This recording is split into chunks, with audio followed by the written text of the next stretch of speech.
Di dalam hadis Abu Hurairah, Rasulullah SAW sebutkan al-mustasyar mu'taman, orang yang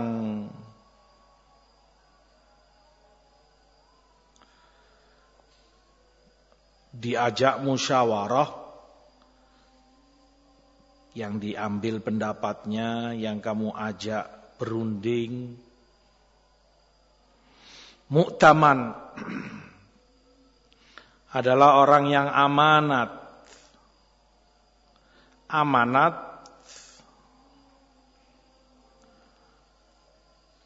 terpercaya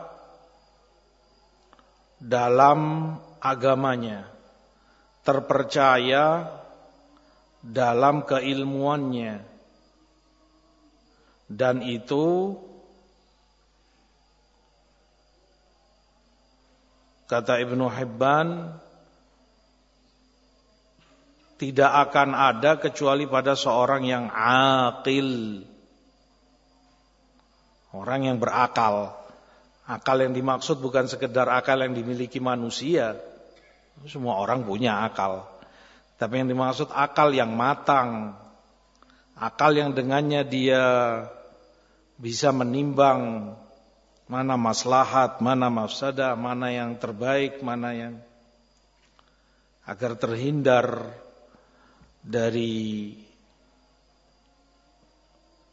kerugian dan kerusakan dalam kehidupannya. Kata Hasan al-Basri, wa ma kamula dinumri'in ma lam yakmul aqluh. Dan agama orang tidak akan sempurna selama belum sempurna akalnya. Dalam artian tadi, mikir, segala sesuatu itu difikir. Bukan keputusan sesaat karena kebodohannya, bukan keputusan sesaat karena emosinya, ceprat, ceprot, bicara semaunya. Tindak tanduknya pun begitu, berbuat ini, berbuat itu. Tidak ada musyawarah, tidak ada berunding, tidak ada mau tanya, tidak mau dimusyawarahkan. Nah, menunjukkan tumpulnya akal dia, dan itu pertanda lemahnya agama dia. Seperti Hasan sebutkan, rahimahullah. Akal penting, dan tidaklah disebut akal itu akal kecuali karena dia yaqil sahibahu. Aqala, akal itu dari aqala yaqilu. Makna asalnya pengikat, pengekang. Kamu tahu orang Arab pakai kutroh? Iya. Merah itu orang Saudi. Di atasnya ada tali hitam. Tali itu disebut iqal karena mengecangkan supaya tidak kesana kemari imamahnya. Onta kalau sudah duduk supaya tidak ngamuk, supaya tidak ini, karena kakinya dilipat begini oleh pemiliknya orang Arab, dimasuki tali biasanya dari kait, tali ban atau semisalnya, seperti gelang dimasukkan begini, sehingga nggak bisa berdiri dia. Tali ini namanya iqal, dikekang. Akal disebut akal karena dia mengekang orangnya dari hal yang buruk. Akal disebut akal karena akan menuntun orangnya kepada mana yang baik, mana yang maslahat. Dan itu akan lebih sempurna ketika dia musyawarah dengan yang lainnya.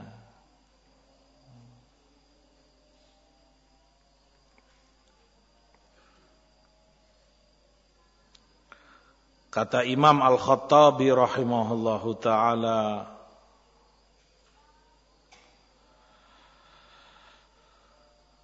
sifat seorang mustasyar dalam perkara-perkara dunia sekalipun, aqil, dia berakal, mujarrab, berpengalaman, dan itu punya nilai tersendiri. Bukhari riwayatkan di Adabul Mufrad dari Ibnu Mas'ud, Al-Halim atau Innamal Halim Dzu tajribah. Orang yang santun, yang bijak, itu yang punya pengalaman. Karena dari pengalamannya itu dia belajar.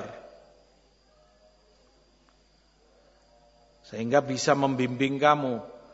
Saya mau begini, mau berbuat, oh jangan. Enggak baik. Nanti gini loh akibatnya.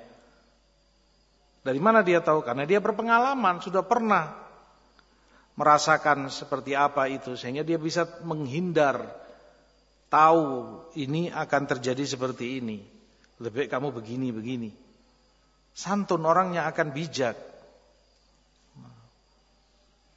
Aku mau berbuat begini, aku mau ambil keputusan begini. Jangan, akhi. Sudahlah, percaya. Rugi kamu nanti. Kamu akan begini. Arif. Dalam dunia saja begitu. Dagang misalnya, dia pengalaman. Enak kamu musyawarah dengan dia. Ana mau nyoba dagang. Dagang apa kamu? Ana mau coba keliling ini, jual ini, barang ini, apa namanya, misalnya minyak wangi kah atau obat atau apa. Dengan cara begini, oh jangan. Wis salah percaya, enggak laku. Dari mana dia tahu? Ana pengalaman puluhan tahun di dunia itu ya, akhi. Enggak mungkin bisa kamu lawan, ini orang pengalaman. Nurut toh akan baik. Selamat kamu. Dengan orang yang berpengalaman seperti ini. Dan bidang-bidang yang lainnya. Pengalaman. Dan itu menentukan kearifan seseorang. Seperti yang Ibnu Mas'ud katakan. Celakanya ketika kamu berjalan sendiri, kamu tentukan sendiri, atau bersama orang-orang yang selevel dengan kamu, tidak kamu musyawarahkan itu dengan orang yang ahlul ilm wa ahlud din wa ahlut tajarib, ilmu, agama, dan pengalaman yang cukup lama, kamu akan merugi.